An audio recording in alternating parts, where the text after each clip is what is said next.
تو پھر کیوں بھٹک گیا انسان؟ ایک دوسرے کا خون بہائے شیطان ہم کو کیا بہکائے، ایک دوسرے کا خون بہائے شیطان ہم کو کیا بہکائے۔ آج ہماری حالت پر خود ہنستا ہے شیطان، تو پھر کیوں بھٹک گیا انسان؟ آج ہماری حالت پر خود ہنستا ہے شیطان کہ کتنا بھٹک گیا انسان۔ جھگڑوں میں تو پڑتا کیوں ہے، آپس میں تو لڑتا کیوں ہے، جھگڑوں میں تو پڑتا کیوں ہے، آپس میں تو لڑتا کیوں ہے۔ بغض عداوت خفی جہالت علم کا ہے فقدان، جبھی تو علم کا ہے فقدان کہ کتنا بھٹک گیا انسان۔ ایک ہی اللہ ایک نبی ہے، ایک ہی ہے قرآن، تو پھر کیوں بھٹک گیا انسان؟ بھائی بھائی سب کو بنا دو، عصبیت کا نام مٹا دو، بھائی بھائی سب کو بنا دو، عصبیت کا نام مٹا دو۔ آپس میں لڑنے سے تو ہے اپنا ہی نقصان کہ کتنا بھٹک گیا انسان، کہ کتنا بھٹک گیا انسان۔ یہاں ہمیشہ کب رہنا ہے، عقبا کی جانب بہنا ہے، یہاں ہمیشہ کب رہنا ہے، عقبا کی جانب بہنا ہے۔ اس دارے فانی میں جب 2 دن کا مہمان، تو پھر کیوں بھٹک گیا انسان، تو پھر کیوں بھٹک گیا انسان۔ دنیا تو ایک راہ گزر ہے، بستی کب ہے جائے سفر ہے، دنیا تو ایک راہ گزر ہے، بستی کب ہے جائے سفر ہے۔ جو دنیا کو گر سمجھے وہ سب سے بڑا نادان کہ کتنا بھٹک گیا انسان، کہ کتنا بھٹک گیا انسان۔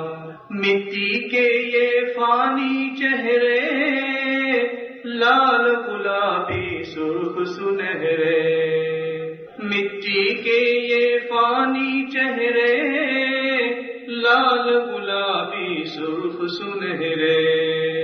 ہر چمکیلی چیز کی جانب نفس کا ہے میلان، جبھی تو بھٹک گیا انسان، جبھی تو بھٹک گیا انسان۔ دین تو قوت ہے ایمان کی، دین تو فطرت ہے انسان کی، دین تو فطرت ہے، دین تو قوت ہے ایمان کی، دین تو فطرت ہے انسان کی۔ دین پہ چلنا کب ہے مشکل، بالکل ہے آسان، تو پھر کیوں بھٹک گیا انسان، تو پھر کیوں بھٹک گیا انسان۔ سجدے میں اب سر کو جھکا کر اپنے رب کا شکر ادا کر، سجدے میں اب سر کو جھکا کر اپنے رب کا شکر ادا کر۔ بن مانگے ایمان کی دولت رب کا ہے احسان، بن مانگے ایمان کی دولت رب کا ہے احسان، تو پھر کیوں بھٹک گیا انسان، تو پھر کیوں بھٹک گیا انسان۔ نیکی سے اب دامن بھر لے، سارے گناہ سے توبہ کر لے، نیکی سے اب دامن بھر لے، سارے گناہ سے توبہ کر لے، معاف کرے گا ہم کو اللہ بے شک ہے رحمان، تو پھر کیوں بھٹک گیا انسان، تو پھر کیوں بھٹک گیا انسان۔ ایک ہی اللہ ایک نبی ہے، ایک ہی ہے قرآن، تو پھر کیوں بھٹک گیا انسان۔ الحمدللہ وکفی وسلام علی عبادہ الذین اصطفی۔ زکوٰۃ کے سلسلے کے چند چھوٹے چھوٹے مسئلے ہیں جو مختلف لوگوں نے دریافت کیے ہیں اور وہ سب کی ضرورت ہے۔ پہلا مسئلہ، زکوٰۃ کن لوگوں کو دینا جائز ہے اور کن لوگوں کو دینا جائز نہیں۔ جن دو شخصوں کے درمیان میں ولادت یعنی جننے کا رشتہ، وہ ایک دوسرے کو زکوٰۃ نہیں دے سکتے۔ جننے کا رشتہ ہوتا ہے اصول اور فروع کے درمیان، اوپر سے باپ ماں، پھر دادا دادی، نانا نانی، اوپر تک، وہاں سے جنریشن نیچے آتا ہے، اور پھر آگے آدمی سے بیٹا بیٹی، پوتا پوتی، نواسا نواسی، نیچے تک۔ یہ اوپر والے اصول ہیں، نیچے والے فروع ہیں، اور ان کے درمیان میں ولادت یعنی جننے کا رشتہ ایک دوسرے سے پیدا ہو۔ لہذا ایسے دو شخص ہیں جن میں ولادت کا رشتہ ہے، ان کو زکوٰۃ دینا جائز نہیں۔ اور جو ہٹے ہوئے ہیں، نیچے تو ہٹا ہوا کوئی ہوتا ہی نہیں، بیٹا اور بیٹی دونوں، پھر بیٹے کے پوتا پوتی، نواسا نواسی، پھر ہر ایک کے دو، ہر ایک کے دو، ہر ایک کے دو، جیسے اس میں کوئی ہٹا ہوا ہوتا ہی نہیں، مگر اوپر ہٹا ہوا ہوتا ہے باپ اور ماں، اور باپ کی اور ماں کی اولاد یعنی بھائی اور بہن۔ بھائی اور بہن کے ساتھ ولادت کا جننے کا تعلق نہیں، لہذا بھائی بہن کو زکوٰۃ دی جا سکتی ہے اگر وہ غریب ہے۔ بھائی تین قسم کے ہوتے ہیں، تینوں کو دے سکتے۔ ایک وہ بھائی بہن ہیں جو ماں اور باپ دونوں میں شریک ہیں، حقیقی بھائی بہن۔ ایک وہ بھائی اور بہن ہوتے ہیں جو صرف باپ میں شریک ہیں، مائیں الگ الگ ہیں، اللہ جی کہتے ہیں اسے عربی میں، ان کو بھی دے سکتے۔ ایک وہ بھائی اور بہن ہیں جو ماں میں شریک ہیں، باپ الگ ہے، ماں ایک ہے، اور خیالی کہلاتے ہیں، ان کو بھی دے سکتے۔ اور پھر بھائی بہن کی جتنی اولاد ہے ان سب کو دے سکتے ہیں اگر وہ غریب ہے۔ پھر اور اوپر جاؤ، اسی طریقے پر ادھر جاؤ، نانا نانی، نانا نانی سے ہٹے ہوئے ہیں ماموں خالہ، ماموں خالہ کو بھی زکوٰۃ دے سکتے ہیں، ان کی اولاد کو بھی دے سکتے ہیں اگر غریب ہے۔ اسی طرح سے اور اوپر بڑھو، باپ سے اوپر دادا، دادا کو نہیں دے سکتے، دادا دادی کو نہیں دے سکتے، لیکن دادا سے ہٹے ہوئے ہیں چچا اور پھوپھی۔ چچا اور پھوپھی کے ساتھ ہمارا ولادت کا تعلق نہیں ہوتا ہے، لہذا چچا پھوپھی ان دونوں کی اولاد اگر غریب ہو تو ان کو زکوٰۃ دی جا سکتی۔ ایسے ہی یہاں بھی میں نے تھوڑی غلطی کی، نانا اور نانی سے ہٹے ہوئے ماموں اور خالہ نہیں، بلکہ نانا اور نانی سے ہٹے ہوئے نانا کے بھائی اور نانی کے بھائی اور بہن، نانا کے بھائی بہن، نانی کے بھائی بہن، ان کو اور ان کی اولاد کو دے سکتے۔ اسی طرح سے ماموں اور خالہ اور ان کی اولاد کو دے سکتے۔ بہرحال یہ قاعدہ تو یہ ہے کہ جن دو شخصوں کے درمیان میں ولادت کا ناتا، جننے کا ناتا نہیں، جننے کا تعلق ہو، ایک دوسرے کو زکوٰۃ نہیں دے سکتے، زکوٰۃ دیں گے زکوٰۃ ادا نہیں۔ اسی طرح سے جن لوگوں کے درمیان میں زواج، نکاح کا تعلق، وہ ایک دوسرے کو زکوٰۃ نہیں دے سکتے ہیں، میاں بیوی کو زکوٰۃ نہیں دے سکتی، بیوی میاں کو زکوٰۃ نہیں دے سکتی۔ صدقہ واجبہ بھی ایک دوسرے کو نہیں، یہ جو زکوٰۃ کے احکام ہیں یہی صدقات واجبہ ہیں، اور چار چیزوں کے یہی احکام ہیں: زکوٰۃ، صدقہ فطر، منت اور کفارہ، تمام کفارہ۔ یہ چار چیزوں کے احکام ایک ساتھ بتا رہا ہوں۔ بہت سارے کفارے ہیں، قسم توڑ دی اس کا کفارہ ہے، زہار کیا اس کا کفارہ ہے، کسی کو خطا سے چوک کر کے قتل کر دیا اس کا کفارہ ہے، یہ جتنے کفارے ہیں۔ اسی طرح سے تو منت مانی، نذر اور صدقہ فطر اور زکوٰۃ، یہ چاروں صدقات واجبہ ہیں، ان سب کے احکام یہی۔ اور ان کے علاوہ صدقہ نافلہ، صدقہ نافلہ یہ کو چاہو دو، ابا کو دو، بیٹے کو دو، بیٹی کو دو، ماں کو دو، اسی کو بھی دو، سید کو دو، صدقہ نافلہ سادات کو بھی دے سکتے ہیں۔ یہاں لوگ پوچھتے ہیں کہ ساس خسر کے ساتھ ولادت کا تعلق نہیں. اسی طرح سے داماد کے ساتھ ولادت کا تعلق نہیں. ایک شخص اپنے داماد کو اگر وہ غریب ہو زکات دے سکتا ہے کیونکہ داماد کے ساتھ ولادت کا تعلق نہیں ہے, بیٹی کو نہیں دے سکتا. اسی طرح سے ایک آدمی اپنی ساس کو یا اپنے خسر کو اگر وہ غریب ہوں یا سالے اور سالیوں کو اگر وہ غریب ہوں تو دے سکتے ہیں, ان کے ساتھ ولادت کا تعلق نہیں ہے, نکاح کا بھی تعلق نہیں. اسی طرح سے مالدار کو زکات نہیں دے سکتے. جس کے پاس بڑا نصاب ہو قدرت میسرہ والا یا چھوٹا نصاب ہو قدرت ممکنہ والا, اس کو زکات نہیں دے سکتے. ان کو زکات دی جائے گی, زکات ادا نہیں ہوگی. اسی طرح سے غیر مسلم کو یہ 4 چیزیں نہیں دی جا سکتی. زکات, صدقے فطر اور منت اور کفارات غیر مسلم کو نہیں دے سکتے, مسلمان ہی کو دینا. اور سب کی دلیل حضرت معاذ رضی اللہ تعالیٰ عنہ کی حدیث ہے, مشہور حدیث ہے.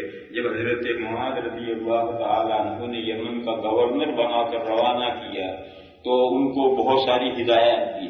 ان ہدایات میں سے ایک ہدایت یہ ہے کہ وہاں سب سے پہلے لوگوں کو توحید اور رسالت محمدی کی دعوت دی. یہ 2 عقیدوں کی دعوت دی, جو لا الہ الا اللہ محمد الرسول اللہ, اس کی دعوت دی.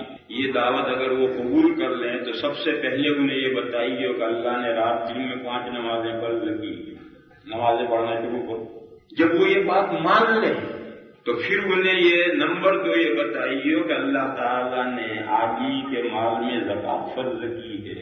تؤخذ من اغنیائہم وترد الی فقرائہم, مسلمانوں کے مالداروں سے زکات لی جائے گی اور مسلمانوں کے غریبوں کو دے دی جائے گی. 5 نمازیں اللہ تعالیٰ نے کیوں فرض کی ہیں اس کی ریزن بھی بتایا, اور زکات فرض کی ہے یہ حکم بتانے کے ساتھ اس کا ریزن بھی بتایا کہ بتائیے کہ مالوں میں اللہ نے زکات فرض کی ہے, اور وہ زکات کس مقصد سے فرض کی ہے کہ مسلمانوں کے مالداروں سے لے کر مسلمانوں کے غریبوں کو دے. اس کی حکمت کیوں نہیں بتائی؟ نماز پڑھنا آسان ہے, کیا خرچ ہوتا ہے. اور زکات میں ایک تو زکات ادا کرنا مشکل ہے, اور پھر غلط فہمی ہو سکتی تھی کہ یہ گورنمنٹ کا ٹیکس ہے, کیونکہ پہلے سے گورنمنٹ کے ٹیکس سے لگتے چلے آ رہے ہیں. نماز میں ایسی کوئی غلط فہمی نہیں, نماز کے بارے میں سبھی مانتے تھے اسلام سے پہلے کہ اللہ کی بندگی. مشرکین, مکہ کے مشرکین بھی نماز پڑھتے تھے. قرآن کریم میں ان کا تذکرہ ہے, وَمَا كَانَ صَلَاتُهُمْ عِندَ الْبَيْتِ إِلَّا مُكَاءً وَتَصْدِيَةً. یہ مشرکین بیت اللہ شریف کے پاس کیا نماز پڑھتے ہیں؟ تالیاں بجاتے ہیں, سیٹیاں بجاتے ہیں. تو بے ڈھنگی ان کی نماز ہو گئی تھی, مگر بہرحال صلاۃ کا تصور تھا, وہ نماز پڑھتے تھے. اور یہود و نصارہ کے یہاں تو آج بھی نماز ہے, ان کے یہاں نمازیں ہیں. اور یہود و نصارہ اور مشرکین سب ایک ساتھ رہتے ہیں. مکہ میں یہودی تو کوئی نہیں تھا مگر عیسائی تھے. جب حضور مبعوث ہوئے تو مکہ میں یہودی کوئی نہیں تھا مگر مکہ میں عیسائی تھے. وہ پہلی وحی پر حضرت خدیجہ جو حضور ورقا کے پاس لے گئی ہیں اپنے چچا زاد بھائی ورقا کے پاس, وہ ورقا نے عیسائیت قبول کر لی تھی اور وہ عیسائی تھے. اور مدینہ میں عیسائی نہیں تھے, مدینہ میں یہودی تھے. تو یہ مشرکین, یہود, عیسائی یہ سب ایک ساتھ رہتے تھے. اس لیے نماز کا تصور ہے, سب قوموں کے اندر نماز کا تصور ہے, اس لیے اس کی حکمت نہیں بتائی. یہ کہا کہ ان کو لوگوں کو یہ بتلائیے کہ رات دن میں اللہ نے 5 نمازیں فرض کی. لیکن جب دوسرا حکم بتایا جائے کہ اللہ نے مال میں زکات فرض کی ہے تو ساتھ میں اس کی وجہ اور حکمت بھی بتائی جائے کہ یہ گورنمنٹ کا ٹیکس نہیں, بادشاہ کے ٹھاٹ کرنے کے لیے یہ رقم نہیں لی جا رہی, یہ تو مسلمانوں کے مالداروں سے لے کر مسلمانوں ہی کے غریبوں کو دے دی جائے. تو آدمی فوراً سمجھے گا کہ غریبوں کی مدد کرنا یہ تو تمام انسانوں کا فطری جذبہ ہے. غریبوں کی ہیلپ کرنا, ناداروں کا ہاتھ بٹانا, ان کی مدد کرنا, یہ تو ہر انسان کا فطری جذبہ ہے. پر جب یہ بتایا کہ مالداروں سے لے کر غریبوں کو دی جائے گی تو زکات ادا کرنا آسان ہو جائے گا.